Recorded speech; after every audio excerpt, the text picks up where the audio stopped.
Imagine this. You're out shooting with your Nikon Z camera and you're dialing in settings like a seasoned pro.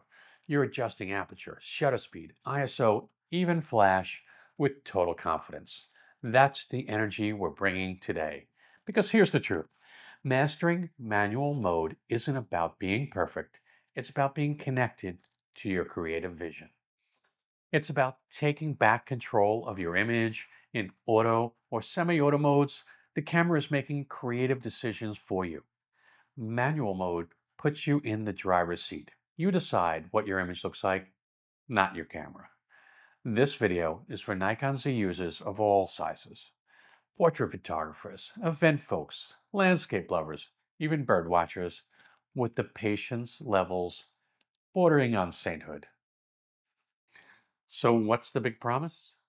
You're going to learn how to shoot in manual mode using aperture, shutter speed, ISO, and flash. And you'll be doing it with clarity and control. And here's a trick to help you remember how to approach it. The acronym ASIF, aperture, shutter speed, ISO, flash. Say it with me. As if. As if. It's easy to remember, and by the end of this video, you'll know exactly what each setting does and how to use it like a pro. Hi, Joe here from Shutter Speak Photography. It's very nice to see your smiling face again here on YouTube. In case you're new here, I've photographed the National Hockey League, New York City concerts, pop culture events, weddings, families, and yes, the occasional flock of birds mid-flight.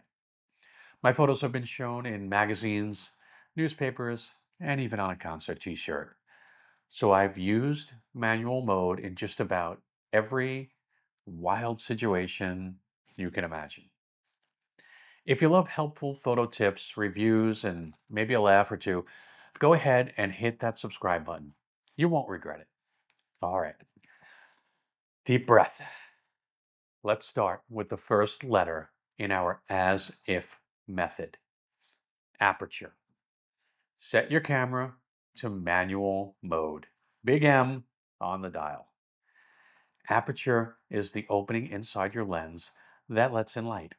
It's measured in f-stops like f1.8, f5.6, or f16. The smaller the number, the wider the opening, and the more light you let in. But aperture also controls depth of field. How much of your photo is in sharp focus from front to back. And here's the key.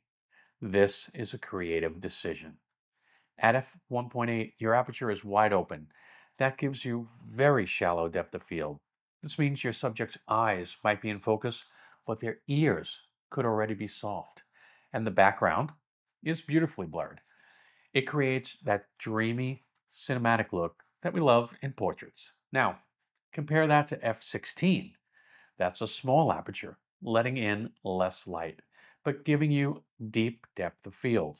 At f16, nearly everything from your subject to the background is in focus. It's great for landscapes or group shots where you want maximum sharpness, but for portraits, it can make your background look distracting. So for portraits, a good middle ground is f5.6. You'll get enough background blur to make your subject pop, but more forgiveness and focus than what you would get at f1.8. Next, in our as if method, shutter speed. Shutter speed controls how long your camera's sensor is exposed to light when you press the shutter. It's measured in fractions of a second, like 1/60th, 1/125th, 1/1000th, or in full seconds for longer exposures. The faster the shutter speed, the more you freeze motion. So 1/1000th will freeze a bird in flight. The slower the shutter speed, the more light you let in, but also the more risk of having motion blur. Anything slower than 1/60th usually requires a tripod or very steady hands. Shutter speed is another creative choice. Want to freeze motion? Go fast. Want to capture motion blur like flowing water or light trails? Slow it down. It's not just about exposure, it's about feel. For indoor portraits, a great starting point is 1/125th of a second. It's fast enough to eliminate blur from subtle subject movement or handshake, but it still allows a decent amount of light in. And if you're using a longer lens, consider going even faster to avoid blur. Let's move to ISO. ISO is your camera's sensor's sensitivity to light. The lower the ISO, the cleaner the image. Higher ISO lets you shoot in darker environments, but increases the likelihood of digital noise or grain. Most Nikon Z cameras start at a base ISO of 64 or 100, which gives you incredibly clean, detailed images with the widest dynamic range. If you're shooting in bright conditions or using a flash, ISO 64 or 100 is a great place to start. If you're indoors with moderate lighting, start around ISO 400.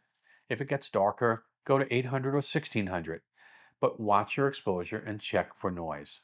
Nikon Z cameras handle higher ISOs quite well, so don't be afraid to push it when needed. Here's how ISO fits in creatively. Once you've made your artistic decisions for aperture and shutter speed, ISO becomes the tool that helps you nail the exposure. It fills the gap. It gives you flexibility to preserve the look you want without sacrificing light. And finally, the F in ASIF, flash. Flash is often misunderstood. It's not just for blasting light into a dark room. Used well, flash can add dimension, fill in shadows, and make your images pop. First, understand flash sync speed. This is the fastest shutter speed your camera can use flash with, usually around 1/200th or 1/250th of a second. Go faster than that, and you might get a dark band across your image because the shutter and the flash aren't syncing correctly. When using flash indoors, start with a shutter speed of 1/125th, ISO 400, and an aperture of f5.6. Use bounce flash if possible, aim it at a wall or a ceiling to soften the light. This creates a natural look without harsh shadows or shiny foreheads. And here's the game changer. Use TTL through the lens metering in your flash. TTL automatically adjusts the flash's output based on your camera's metering system. It takes a quick pre-flash reading through the lens and fires the appropriate amount of light. This is incredibly helpful if you're moving between different lighting environments or don't want to adjust flash power manually every time you recompose or change distance. Start your flash power at 1/16th or 1/8 if you're setting it manual, but with TTL, let the camera do the thinking for you. It's accurate, fast, and makes life a lot easier. If you don't already have a flash, a fantastic option to consider is the Westcott FJ80 II. It's compact, powerful, has built-in TTL, and works great with Nikon Z cameras. It also features a touchscreen and rechargeable battery that lasts all day. Seriously, it's a game changer for portable lighting.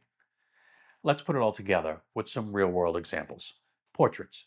Try f5.6, shutter speed 1/125th, ISO 400 with a touch of bounce flash using TTL.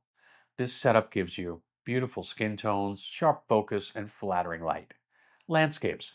Use f8 to f11 for maximum sharpness. Slower shutter speeds like 1/30th, ISO 64 or 100, and skip the flash. Using a tripod to keep everything on tack sharp is basically a good decision for landscapes. Bird photography. Go for f8 to ensure both detail and depth. A fast shutter speed like 1/2000th to freeze motion, and adjust ISO as needed. Start around 800 in good light. Manual mode really shines here because light conditions change quickly and you need control over every exposure setting. The pros of manual mode: full creative control. You don't hope for good exposure, you create it. Your camera becomes a tool, not a guessing machine. Cons? Sure, there's a learning curve, but with knowledge comes confidence. And now that you understand what each setting does and how they interact, you're in the driver's seat. Compared to aperture or shutter priority, these are great when you're in a rush, but manual mode gives you the steering wheel and the map. Is manual mode worth it? Absolutely.